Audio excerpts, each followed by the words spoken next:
Chapter 4 Floating Cloud City adalah kota terkecil dari Kekaisaran Angin Biru.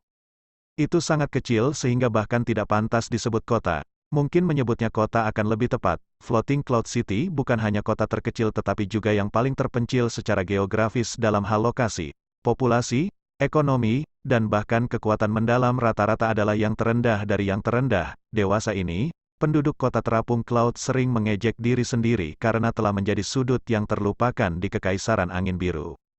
Kota terapung Cloud sangat ramai hari ini karena hari itu adalah hari pernikahan besar Xiao Che dan Xia Qingyu. Tidak ada yang peduli jika itu hanya pernikahan Xiao Che tetapi pernikahan Xia Qingyu adalah peristiwa sensasional terbesar Floating Cloud City.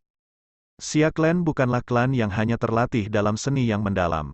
Itu adalah klan yang berspesialisasi dalam bisnis selama beberapa generasi. Meskipun mereka tidak bisa dikatakan kaya di antara yang lain dari Kekaisaran Angin Biru. Pada daftar Floating Cloud City dari klan paling makmur, Xia Clan berada di puncak. Namun, ini tidak berarti bahwa klan Xia lemah. Dengan kekayaan mereka yang melimpah, mereka secara alami mampu merekrut para ahli untuk melindungi kekayaan mereka yang sangat besar. Pemimpin klan Xia memiliki dua anak, Xia Yuanba dan Xia Qingyu. Putra dan putrinya tidak tertarik pada bisnis keluarga. Mereka hanya fokus pada pelatihan cara-cara yang mendalam. Xia Honyi tidak pernah menentang keputusan mereka dan malah membiarkan mereka melanjutkan jalan mereka. Setelah Xia Qingyu mengejutkan Floating Cloud City dengan bakatnya, itu bahkan lebih tidak mungkin bahwa dia akan mencegah pertumbuhannya. Karena pemberian sia-sia yang menakjubkan dari pemberian dewa, keluarga besar Floating Cloud City melakukan perilaku terbaik mereka di hadapan mereka. Setelah semua, secara luas diakui bahwa Xia Qingyu dapat mencapai alam mendalam bumi atau bahkan alam mendalam langit suatu hari nanti di masa depan. Pada saat itu, klan Xia tidak hanya memiliki kekayaan paling banyak, tetapi juga akan menjadi kekuatan yang paling mendominasi di Floating Cloud City. Namun, Xia Clan telah membiarkan gadis paling cerdas di kota itu menikahi Xiao Che. Baik untuk apa-apa tanpa masa depan yang mungkin. Siapa yang tahu berapa banyak orang yang menyesali keputusan itu? Tentu saja, ada lebih banyak orang dengan perasaan iri dan benci cemburu. Karena itu adalah klan Xia yang menikahi seorang anak perempuan, tontonan itu memang tidak terlalu buruk. Begitu Xiao Che keluar, dia melihat garis panjang karpet merah yang dimulai dari pintu masuk pintunya. Karpet merah ini adalah titik awal klan Xiao dan memanjang dalam putaran dan berbalik ke arah klan Xia. Segera setelah tim pernikahan Xiao Clan muncul, jalan Floating Cloud City mulai ramai. Jalan itu penuh dengan penonton di kedua sisi jalan. Saat Xiao Che mengimbangi tim, berbagai bisikan dari kerumunan memasuki telinganya. Lihat, itu adalah cucu dari tetua kelima Xiao Clan. Saya mendengar desas-desus bahwa pembuluh nadinya yang dalam rusak dan dia tidak akan pernah dalam hidupnya dapat menembus bahkan ke tingkat pertama dari alam mendalam dasar. Oh, ini adalah pertama kalinya aku melihatnya secara langsung. Itu normal jika Anda belum pernah melihatnya sebelumnya. Dengan banteng yang keras kepala untuk seorang kakek dan fakta bahwa ia sendiri yang baik untuk tidak ada. Apakah Anda bahkan punya wajah untuk keluar? Oh, agar Xia Qingyu benar-benar menikah dengan orang seperti itu. Surga pasti benar-benar buta. Dikatakan bahwa ayahnya Xiao Ying dan Xia Honyi disumpah saudara ketika Xiao Ying menyelamatkan hidup Xia Qingyu setelah menggunakan sebagian besar kekuatannya yang mendalam. Xia Honyi kemudian berjanji bahwa pada putrinya, ulang tahun ke-16 Xia Qingyu, ia akan menjadi menantu Xiao Ying. Tidak lama kemudian, Xiao Ying jatuh ke pembunuh karena pengerahan tenaga sebelumnya. Ia tidak dapat melawan balik. Berita itu mengenai Xia Honyi seperti meteorit dan ia merasa sangat bersalah. Sekarang Qingyu memiliki akhirnya berbalik 16 hari ini dan meskipun anak Xiao Ying adalah orang tolol, Xia Honyi tidak bersedia untuk istirahat janjinya karena perasaan yang berat penyesalan dan rasa syukur. Jika bukan karena itu, bagaimana mungkin pria itu bahkan menikahi Xia Qingyu? Apa, Xia Qingyu adalah harta terbesar Floating Cloud City kami? Jika dia tidak memiliki status sebagai cucu penatua kelima, dia bahkan tidak bisa mengukur hingga lumpur di lantai. Aku mungkin 100 kali lebih kuat darinya, dunia ini sangat tidak adil. Dewi impianku akan menikahi sampah semacam itu, aku lebih baik mati daripada menerima kenyataan ini. Xiao Che yang menunggang kuda memiliki mata yang cerah dan cerah yang menunjukkan karakter yang dalam. Dia memiliki ekspresi yang elegan dan menunjukkan rahmat ringan. Rambutnya yang panjang berkibar di belakang jubah pernikahannya yang merah dan seluruh tubuhnya memancarkan keanggunan.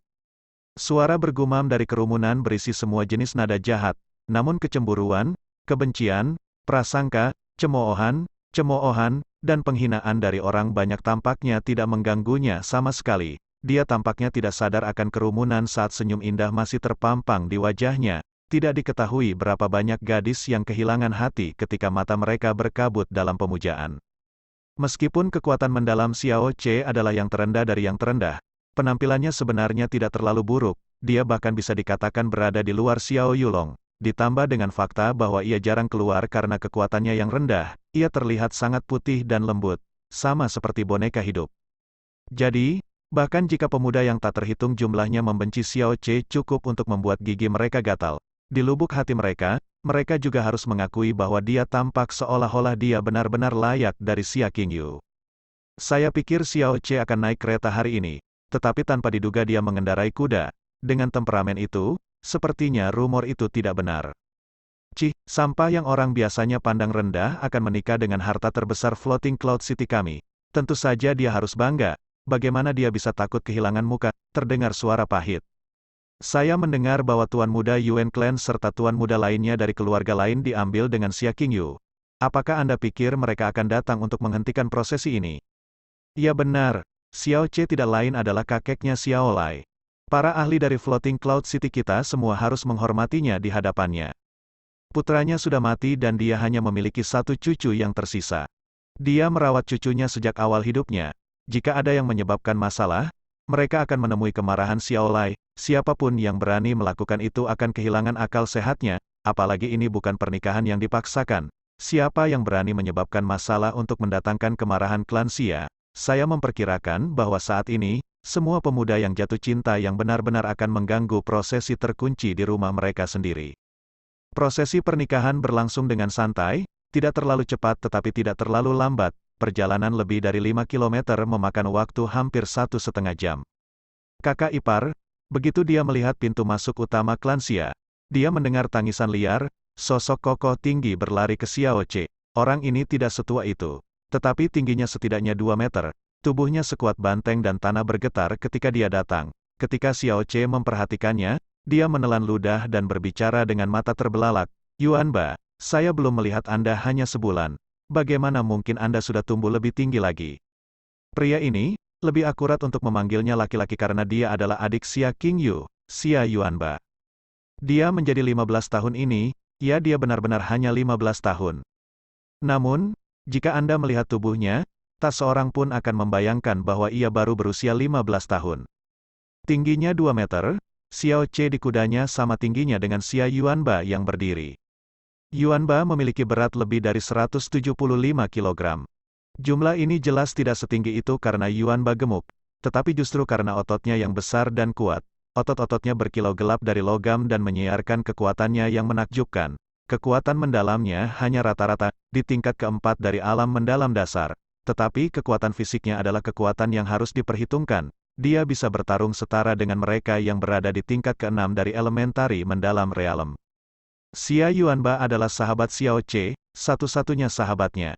Sejak kecil ia selalu menyebut Xiao Che sebagai saudara iparnya, dan mereka sering bermain bersama ketika mereka masih anak-anak. Hari-hari sebelum ia berusia 8 tahun, Xia Yuan Ba sebenarnya adalah anak yang gelap dan kurus.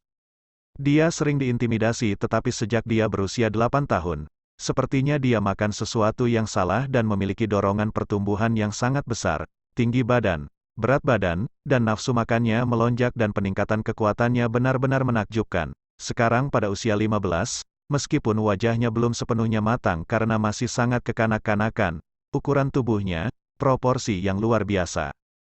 Setelah mendengar seruan Xiao Che, Xia Yuan Ba menggosok kepalanya dengan malu. Ini, bahkan saya tidak bisa menahannya. Ayah saya menyuruh saya melakukan diet setiap hari. Namun, membiarkan diriku kelaparan dan kelaparan akan jauh lebih buruk daripada perasaan terbunuh oleh orang lain. Xiao Che menjadi terdiam. Saat itu usianya baru 15 tahun. Begitu dia menjadi dewasa, dia tidak berani membayangkan itu. Xiao Che tahu bahwa Xia Yuan Ba memiliki nafsu makan yang besar. Untungnya dia lahir di klan Xia. Jika dia dilahirkan di keluarga biasa, konsumsinya akan menghilangkan seluruh kekayaan mereka. Hehe, saudara ipar, hari ini kamu akhirnya bisa menjadi saudara iparku. Senyum Xia Yuan Ba adalah jujur karena dia dengan gembira menantikan hari ini. Menurut pendapatnya, dengan seorang saudara perempuan yang sangat kuat untuk seorang istri, tidak ada yang berani memandang rendah Xiao Che. Cepat dan masuk, kakakku sudah siap, dia menamparkan kepalanya, oh, aku akan membuka pintunya. Setelah itu, Xia Yuanba berbalik ke arah pintu masuk Xia Clan dan berlari seperti segumpal daging-daging. Prosesi itu tiba di pintu masuk Xia Clan. Di pintu, Xiao Che melihat Xia Honyi yang tersenyum. Dia dengan cepat turun dan berdiri di depan Xia Honyi. Dia dengan hormat menyapa, Paman Xia. Haha, setelah sekian lama kau masih memanggilku Paman. Xia Honyi tertawa.